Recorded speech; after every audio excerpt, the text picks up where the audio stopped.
Hello, everybody.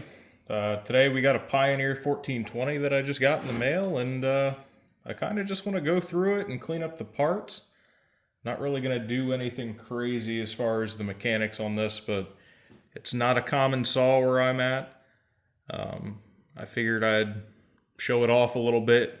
It's notorious for having a primer that's separate from the carburetor itself. So, yeah, we're going to clean up some parts and just kind of go through this steady.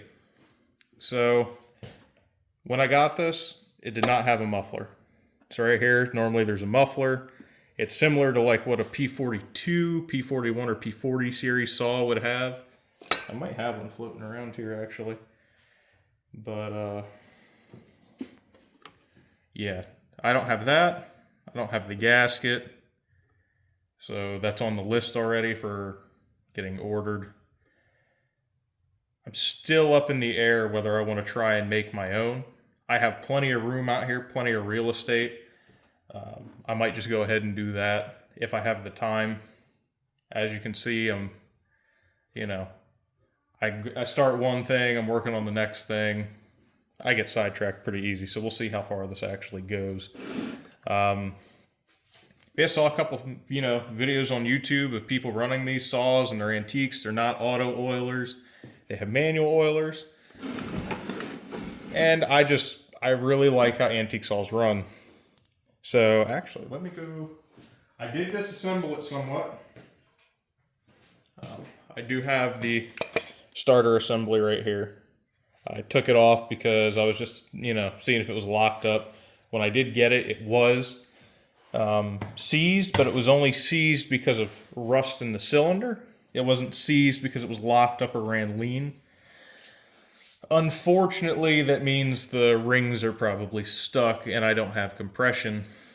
So it's probably going to have to at least have the jug taken off. So I'm probably going to have to take the handle off. I took the carb and everything out already because I have it soaking. So that way we can work on it later. I'll set that aside. But yeah, normally you get your carb in here. This has two filters, which I thought was pretty neat. It's got this little assembly in here, almost like a fuel bowl.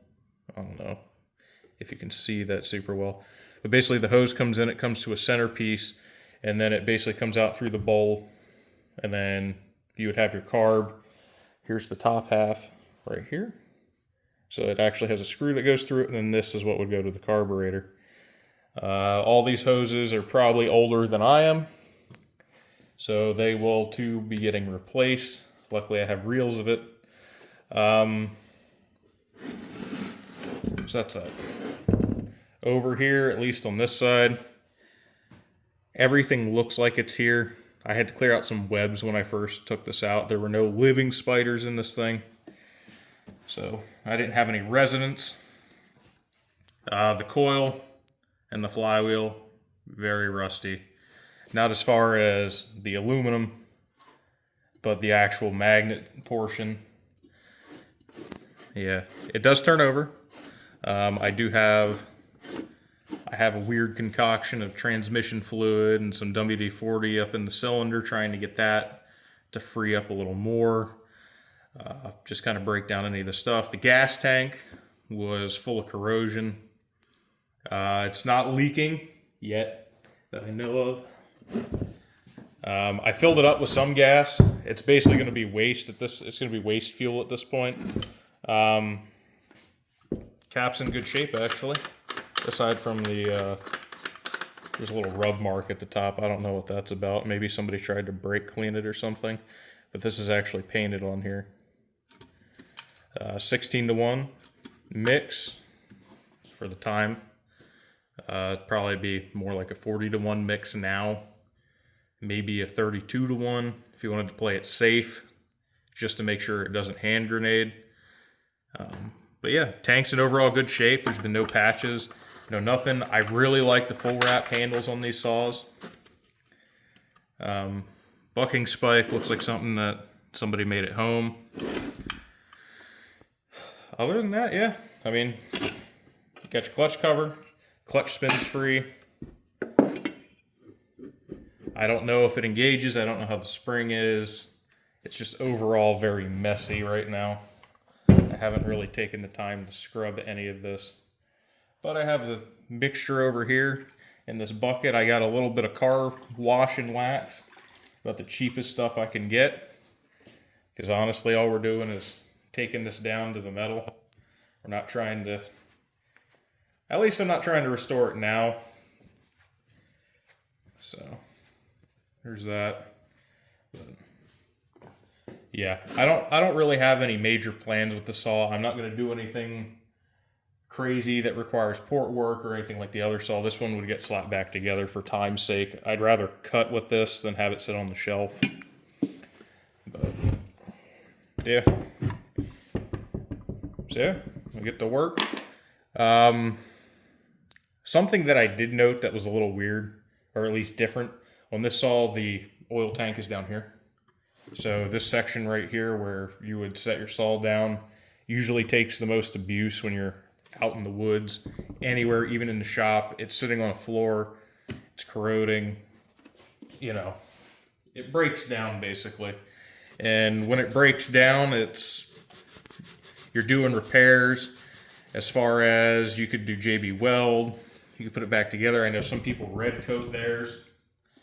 I know a lot of the home light people really like red coat. I know Leon does red coating on his saws too. But yeah, other than that, there's not really much you can do in the way of saving these if they get puncture. You could, if I got fancy with it, I could probably put two. I don't know if there's enough material there to tap it because it should be hollow. I could probably put a riv nut in there and put something loose across here and tap these bosses. Hold on, you guys can't see. But up here in the handle, I could tap these bosses right here. There's one up here. Sorry, giving people whiplash. And I could probably put a skid plate like you'd see on a more modern saw. And that would probably solve that.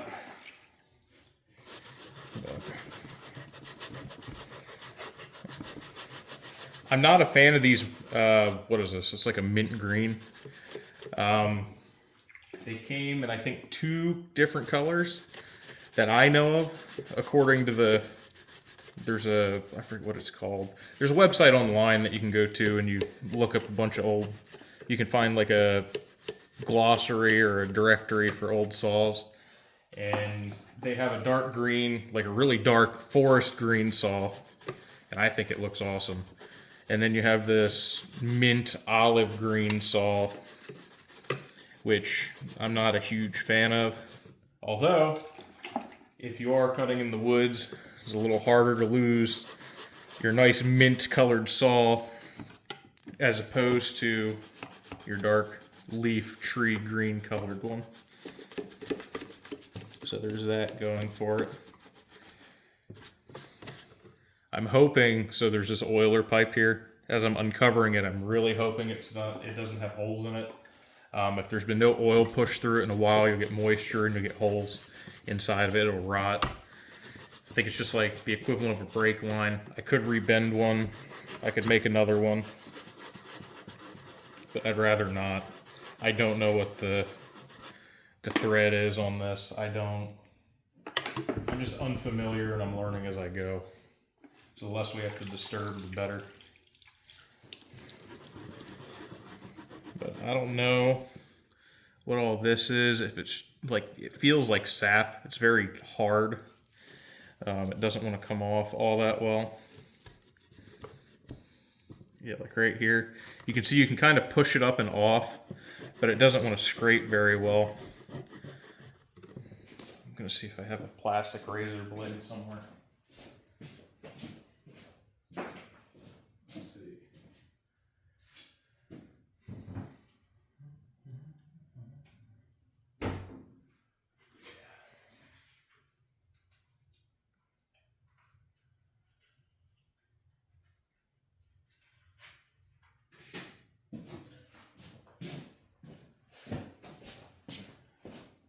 All right, sorry for that. I did find some.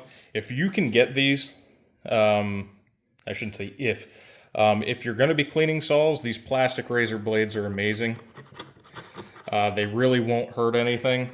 You won't dig into the paint, and you can take all this schmoo off the outside fairly easy once you get it wet and damp, and it releases after a second. As far as all of these tight spaces, I have a little handheld steamer that I'll probably do that off. I'll definitely be doing that off camera. And you can get into those spots very well with a little bit of compressed air.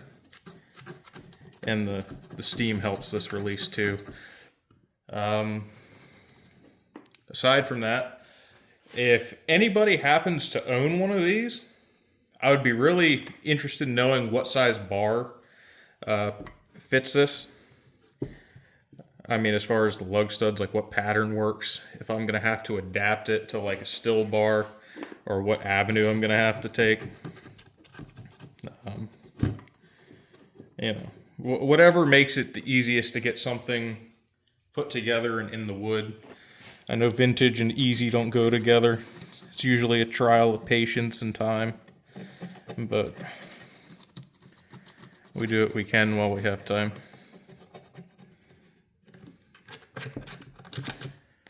Luckily, I'm not seeing anything crazy. All I'm taking off is this dirt. I'm not seeing any cracks. I'm not seeing anything that would condemn the structure of this yet, which is good. I guess it's got a thing stamped down here. It's got a part number. That's made in Canada. It's got the patent number for 1961. Let's see if I can bring that into view for you guys. Here, you can kind of see it there, if it would focus. Yeah, I didn't know how old this saw was. So, if these are factory hoses, they are definitely older than I am.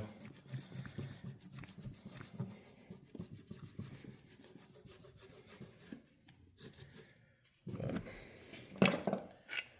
yeah, I don't think I'm getting much more off of this surface until I break out the steam cleaner. I am happy with this chrome though, the handle. It's not all rusted. There's a spot on the corner. Worst case, I can maybe just wrap this so the ground, you know, the portion that touches the ground the most doesn't get torn up too bad. And up top, I could probably hit it with some steel wool and reshine it. I'm not really familiar with chrome and polishing it, and I don't know what you can do with it to kind of bring back the luster. All right, let's see. It's not too bad. I have a pick over here. So stuff like this, I don't use the pointy part of the pick. I use the side, and I kind of use it like a rake. Here, you probably can't see what I'm doing. But I'll take the side and just kind of scoop the stuff off with the rounded edge in these tight spaces. And I'm not really pressing down because, like right here, if I were to press down, I can take the paint away. I'm just using the rounded corner.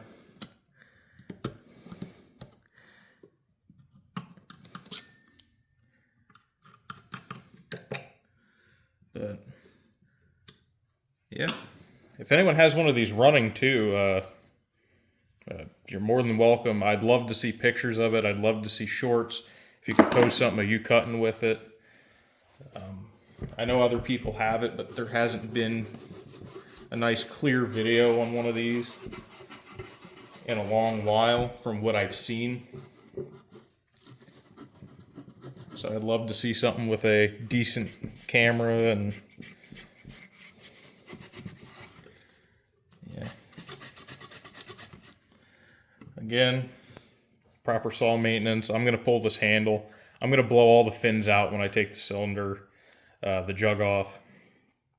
I'm hoping I don't got to go too deep in this. If I can just scoop the handle off, take this line off, and just off and on and free the rings up and then do a compression test.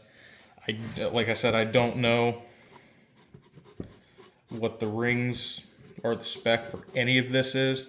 I could try and match the piston up, but there's like this weird ribbed piston inside of here. I don't know if it's something Pioneer did exclusively.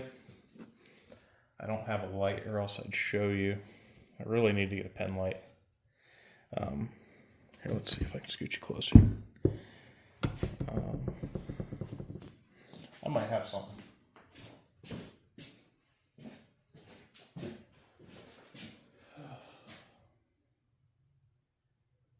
You know, when you have a garage, you can never find anything.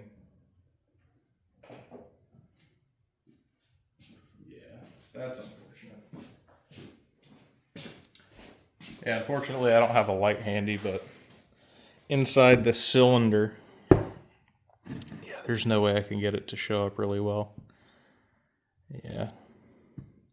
Although, looking at the cylinder this way, you can see through all the fins. It is a little dirty, but it isn't blocked up. And that's a really good sign. So, I don't know how these saws do with heat or with modern fuel or, you know. The saw was probably never made to turn more than maybe 7,000 RPM. It's definitely not a modern power saw by any means. Let's see if I can get these, if everything comes off easy, I might do the crank seal over here. If it tests okay. I don't want to have it burn up just because the rubber's old. It's a really cheap part that most people overlook just trying to get it running. You'll slap it together, it'll be good. You tune the crank seal leak out if it's not too bad. And then as you're cutting, it's heating up, it's getting worse, it becomes unruly. And then you're not having any fun. Yeah, this will clean up okay.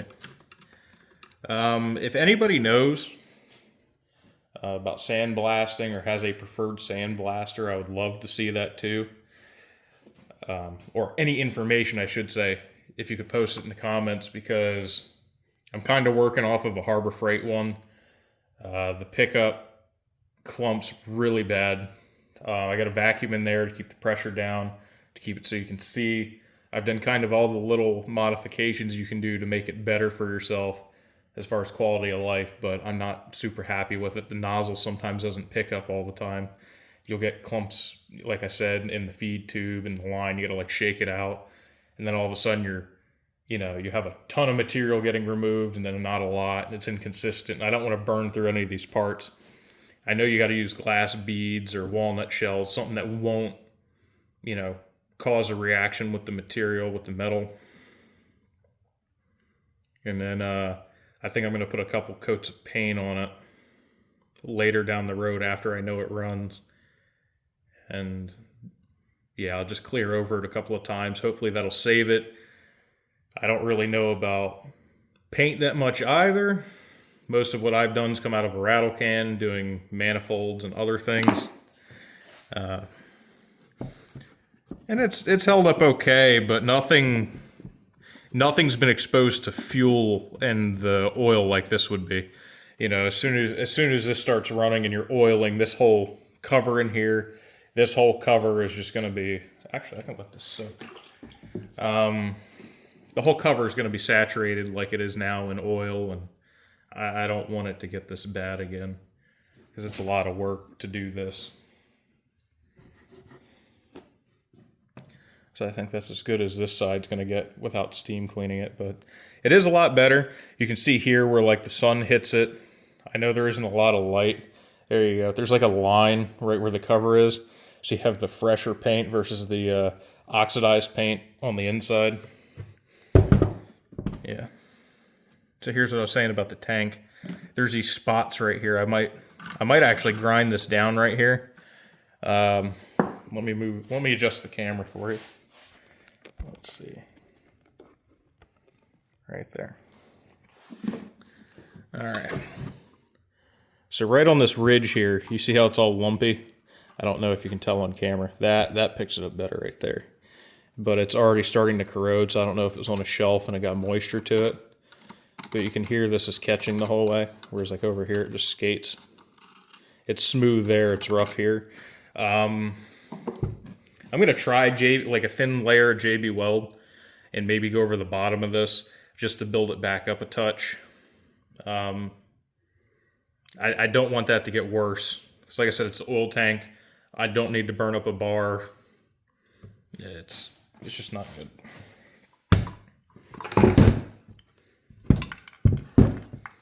So let's see.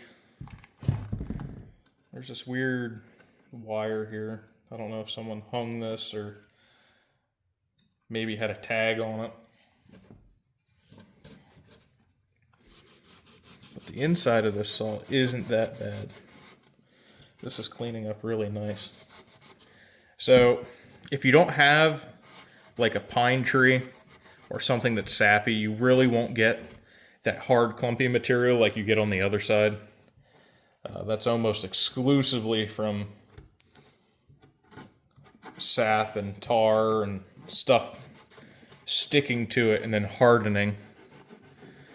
You know, because trees, you know, when you take the bark off, the sap and everything, it's almost like your skin would be healing.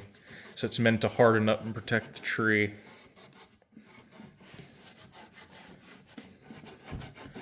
It's also a good idea. I know, like I said, it's not show Concord quality, and there's not really a lot of reason to be doing this because I'm going to sandblast it later. Aside from that, I don't want to work in a pile of dirt because I don't know if you can see, like right here. It's just there's mounds of goop on the table, and when you're trying to put together parts, it's the last thing you want inside of your saw.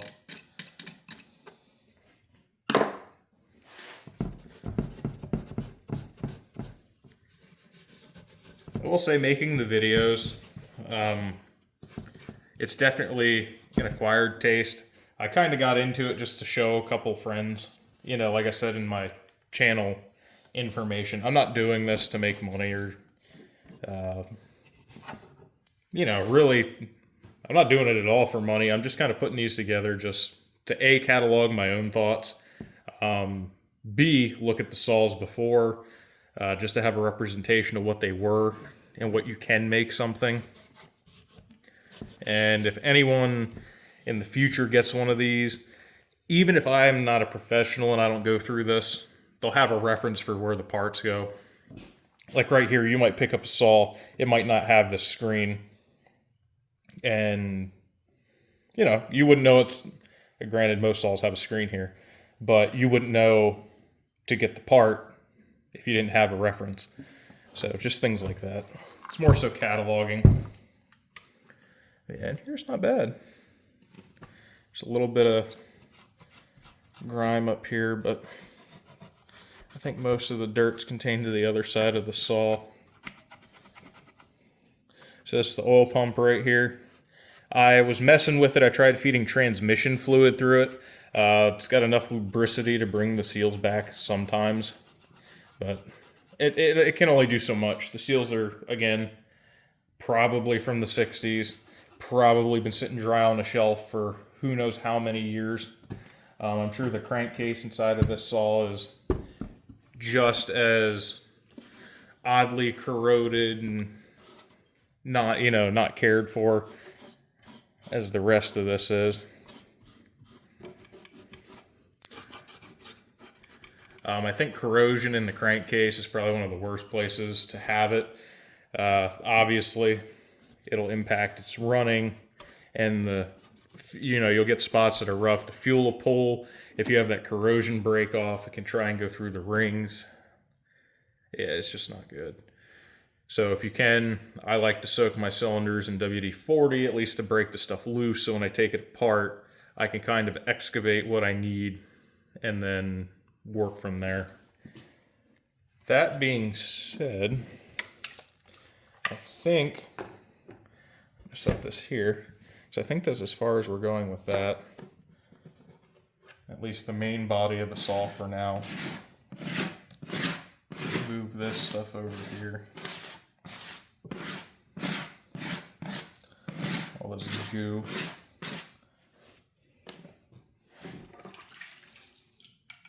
But yeah, I got this to clean out. This is going to be the same sticky tar. You know, you don't have to go through the whole, you know, song and dance with showing this. I just figured I'd show you once you let it soak, this stuff does come off fairly easy. Like this ribbon here, right here. I know this gives structure to the back. I'd probably consider milling this down. And then right here on the back, I'm probably going to cut back here because this just broke, smooth it out, and then get a thin piece of rubber to kind of ease the chips out away from the muffler. Yeah. So keep it as factory looking as possible, but update little bits and pieces as you go.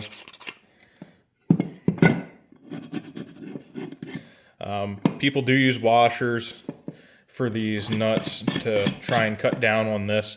There's no way to get around wear marks from your hardware. No matter what you do, screwdrivers don't always fit in the hole right. It's not perfect. You just try and be easy. This sticker, I don't know if it's going to survive, but it looks okay. But yeah, that was just a little bit of cleaning. You can make old parts kind of shiny. It's just shiny because it's wet. This is still really, I don't know if you can tell because the light in here, but there's still a lot of dirt in this paint. We're not cutting it and prepping it and all that stuff. It's going to come off eventually. But it's, you know, if I hold it out here from 3 feet, it doesn't look so bad. So, aside from that, as far as the channel goes and the content's concerned, I did put out a short because there was a viewer who had some questions. I hope I answered them. If anyone else has any questions about saws, I do work with McCullochs more than anything anymore. Like the 1010s, the 700, like, you know, the 710As, the 700. I actually have one on the table right here. I was just cutting with that this morning. I love those saws. I think they're great power to weight. I can help with those. I can't give any part numbers or anything because I'm kind of searching for, you know, parts myself. I don't have any dealer stuff. But I'm not, you know, going to be posting all the time. You should, if I had to guess, probably in the next month or so, you may get another video on this saw. I have a parts cleaner at work. I'm afraid to use the solvent with the magnesium. It's something stronger than even like Purple Power would be. It's a Zep degreaser, and it's been cut, I think, down to 10 to 1, but that's still, I think, overkill for one of these. I just don't want to corrode everything and have it become brittle. But yeah, that's enough of me rambling on. I hope you enjoyed somewhat. I didn't really get a ton accomplished, but it is a good reference. Things like this do take time to do. And yeah, hopefully piece by piece, this one actually gets back together. I'm still trying to find rings for that 175 over there, just in case, because I think, here, let me go get the cylinder real fast before I'm done. I think I cut too much out here. I made this nice peanut-shaped port right here. There used to be a divider in here, but unfortunately, I think on the exhaust side, I did the same deal, but the piston rings end right here. So as it's coming through, there's a little lip here. If I show you from the top, I'm afraid that they're going to catch there and it's going to grenade the saw.